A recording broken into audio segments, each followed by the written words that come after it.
Okay, so the fights this weekend suck. Not completely, but by and large, they're not great. They don't have many of those matchups that you look at them and you're like, this is interesting. That gets me excited. It's got Gamrot Climb, but apart from that, nothing really does it for me. So, today, I'm going to be going through a bunch of fights that I look at and I'm like, ooh, that's going to be cool. That's going to be fun. I don't care if that's on the prelims. I'm going to be watching it. I think I got 12 of them. We'll see if we get through all of them. Starting with Paulo Costa versus Roman Kopylov. This is a very fun striking fight. Paulo Costa, big bruiser, big meaty hooks. Paulo Costa, you know what he's gonna do. He's gonna stand forward, He's gonna walk forward. He's gonna try and strike. Obviously, not. I think people have this misconception about Paulo Costa that he's some sort of a power puncher, but I don't think he's actually knocked anyone out in the UFC. I believe he's only TKO'd people. And Roman Kopylov, he's the guy you don't want to mess with on the feet. The only guy I can really remember having much success against him. I mean, Cesar Almeida had some, but Hernandez, but that was mixed in with the wrestling. And Roman Kopylov, his kryptonite is wrestling. Luckily for him, Costa likely isn't going to shoot. So you can see Costa's on a bit of a losing streak. Finally, we've got him in a situation we can see, the old guard fight someone new. It's a really good fight. I just think at this point in their careers, though, Roman Kopylov's younger. He's going to be... is he younger? By a month. Jesus, Roman, you're old. Yeah, good thing he's getting these rankings now then. Jesus. I still think he's going to be slicker. Younger, still, yes, not by much. But I think it's going to be really fun. Even if Kopylov does lose, it's going to be so fun. Either I can't see this fight being boring. Unless Paula does, reach into his bag and try using some wrestling. Take down Roman, because I think in that case that's his path to victory. Yeah, I just think it's interesting though. Second fight, also middleweights, Jack Hermanson versus Gregory Rodriguez. This could be really fun or really sad, because Gregory could could sleep Jack out cold. But I think his last fight, Gregory's that is, against Jared Cannonier, is kind of shown that Gregory's he's not infallible. Obviously no one was saying he'd been knocked out before, but if he hurts you, he's not just going to finish you. And I think Jack Hermanson, we saw this against Pfeiffer, one of my favourite fights to watch. It's a beautiful fight, because you see the tides turning slowly. You can see Jack Hermanson sort of get his groove, and Joe Pfeiffer sort of slow down and become more hittable. And I think this fight, if it's going Jack's way, is probably going to look pretty similar to that. Just sort of like a light version. That being said, though, Gregor Rodriguez, he's a cool fighter. I think it sucks he didn't beat Cannonier. He'd be good to have in the rankings. They removed Jack from the rankings for some reason. I mean, he's inactive, but he wasn't that inactive. I don't think he's lost 2 in a row in the UFC. He's one loss.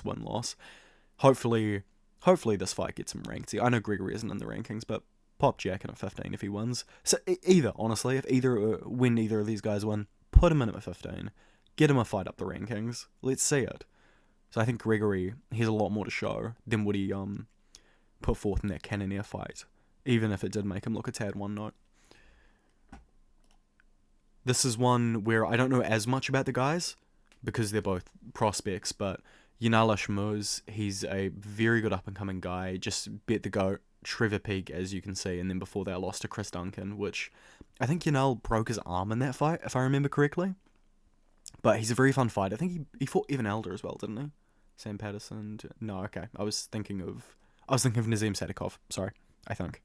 Versus Quillan Salkeld, who came in there and slept. He slept what's his face, Anshul Jabli, in 20 seconds, I think, which was I loved it. It was awesome. He's Australian. I'm biased.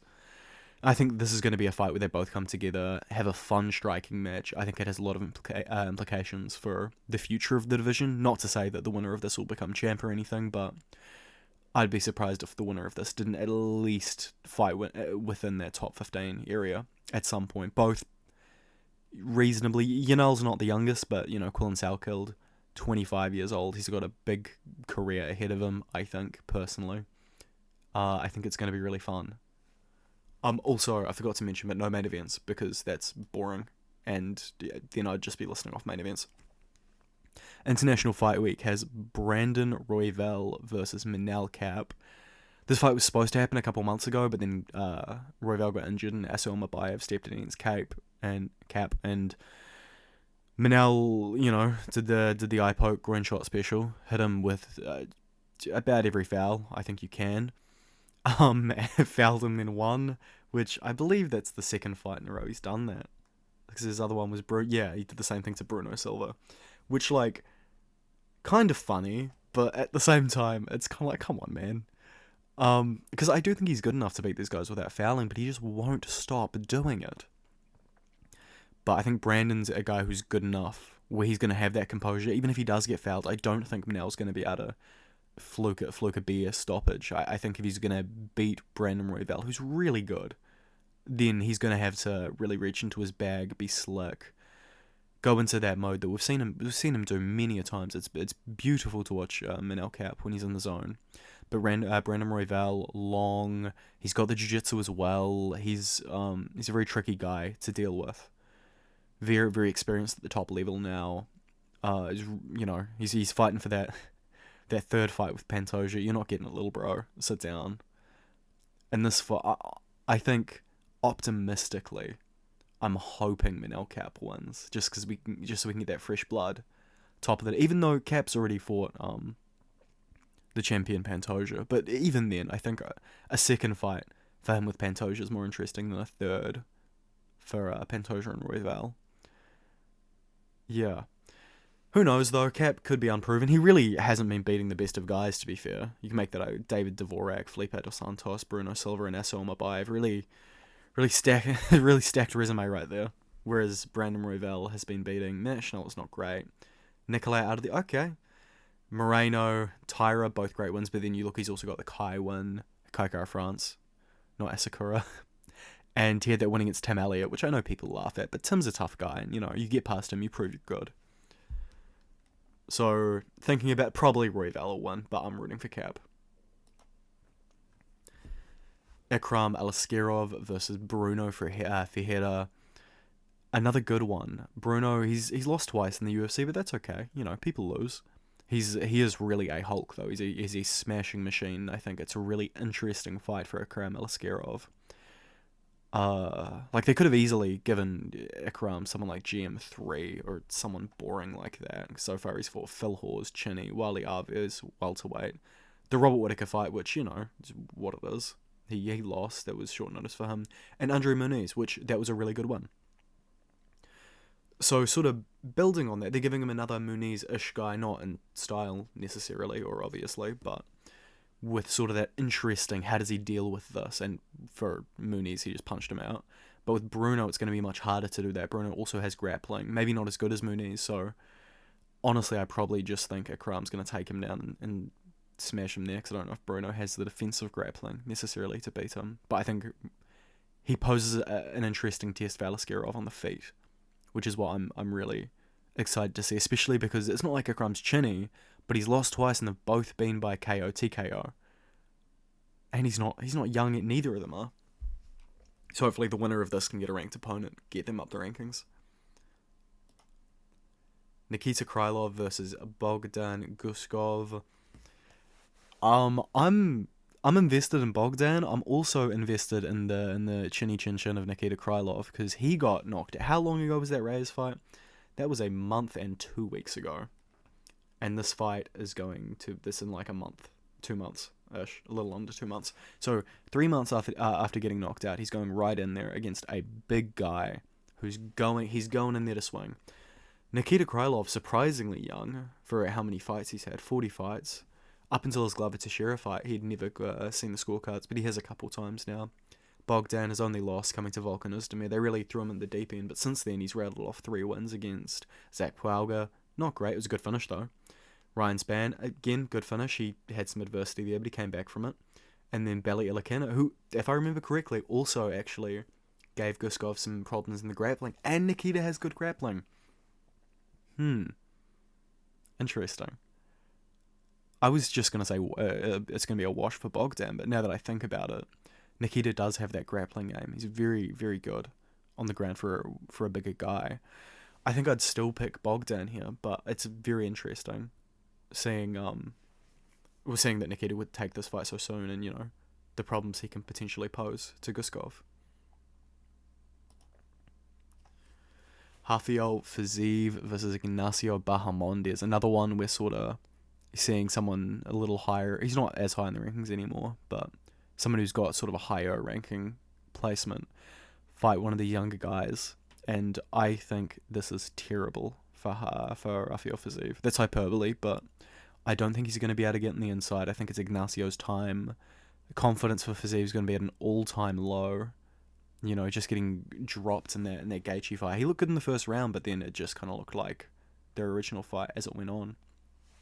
And then obviously Gamrot used his magic mind powers to blow up Fiziev's knee, and he hasn't looked the same since. I mean, in the one fight, but yeah. Whereas Ignacio Bahamondes, he lost once to, I think it was Ludovic Klein.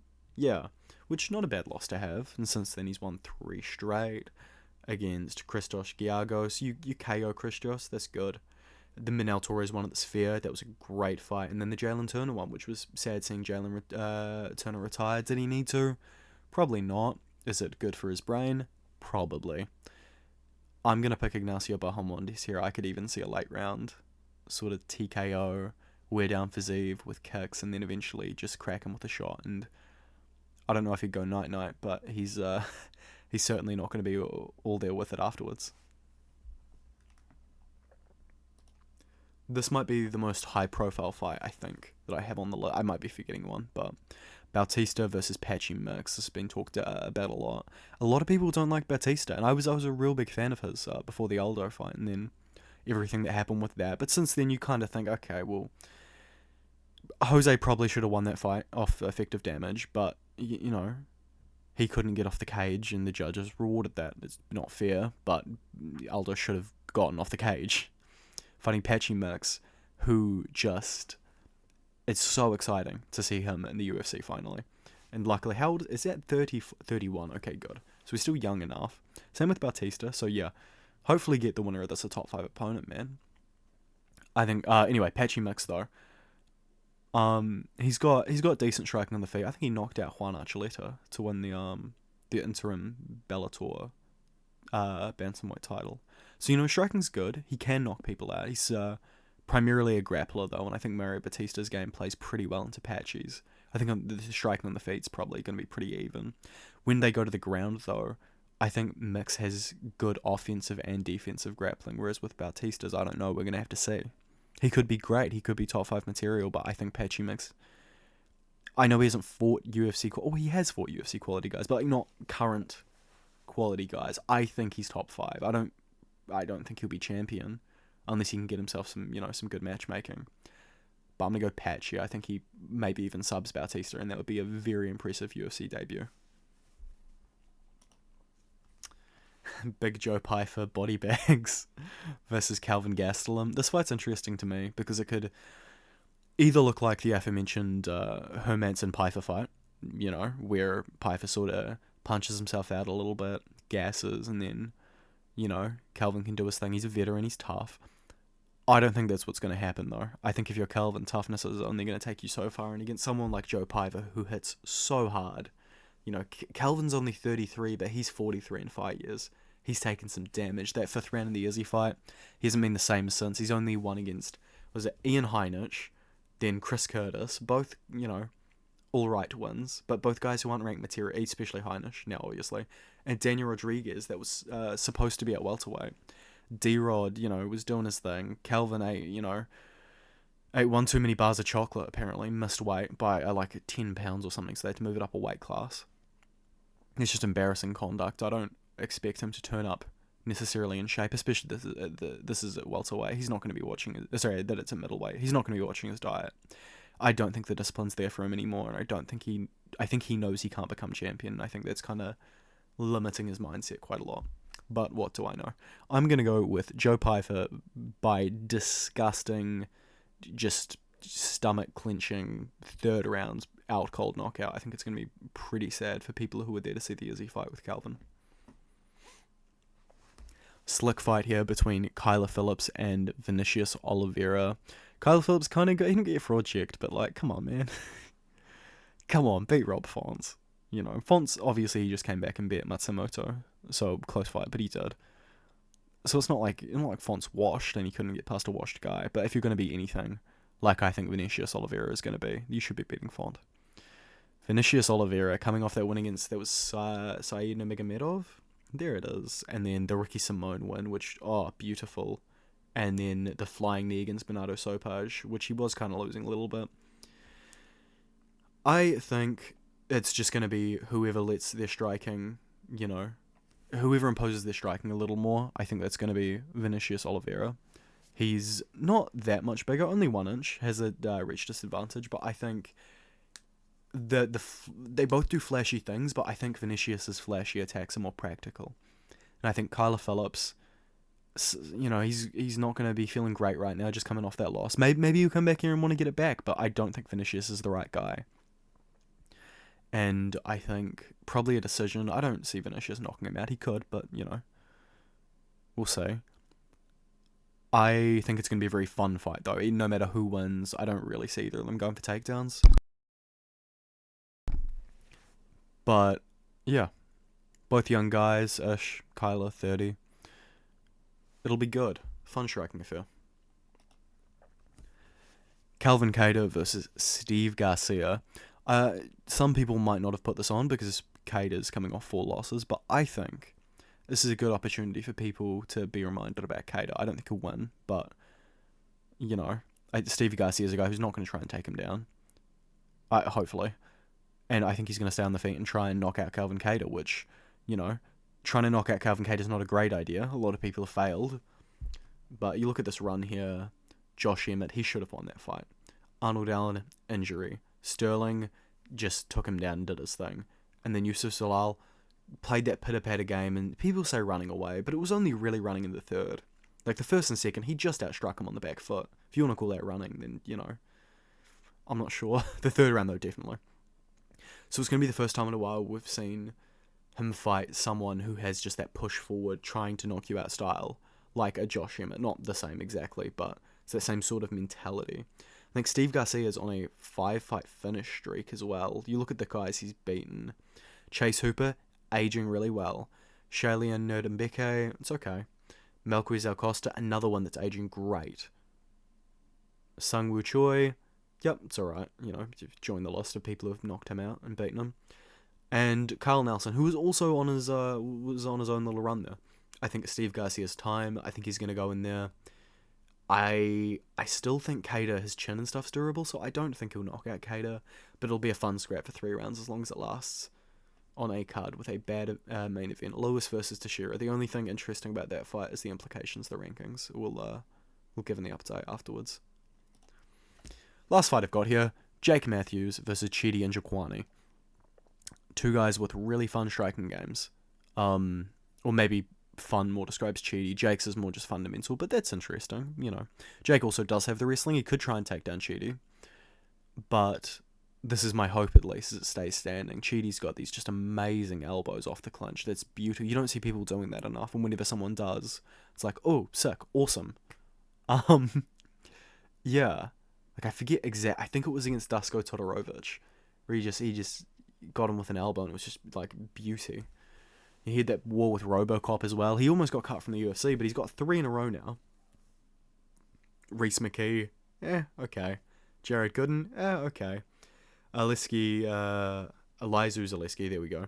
That's better. That's a good one. Whereas you look at Jake Matthews, lost to Semmelsberger, that's an abhorrently bad loss to have. Darius Flowers, that's a bottom of the barrel guy. Michael Morales, we just saw what he did to Burns.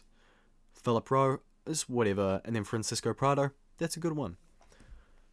So 2 guys who, they're not necessarily fighting the best of competition all of the time, but they're clearly still good. Are they ranked material? Probably not. I think Chidi's old, isn't he? 36. Jake Matthews still 30. I think he debuted when he was 20 in the UFC or something. Again though, should be fun. Should be a fun scrap. This one, I think the fundamentals of Jake Matthews would probably win him it. I could see Chidi landing a shot on him, but I think the consistency would really be there for Jake Matthews, and you'd see him maybe imposing as well, getting a late stoppage, more than likely getting a decision though. This is Jake Matthews we're talking about. Anyway, if you're still here, it's been almost 20 minutes. You've heard me ramble about 12 fights I'm excited for. If you can think of any ones that I didn't mention that aren't main events, because that's boring. that excite you and give you that sort of feeling like, oh crap, gotta watch that, chuck them in the comments. Like the video if you want to. Subscribe. And I'll see you guys next time I record a video. See ya.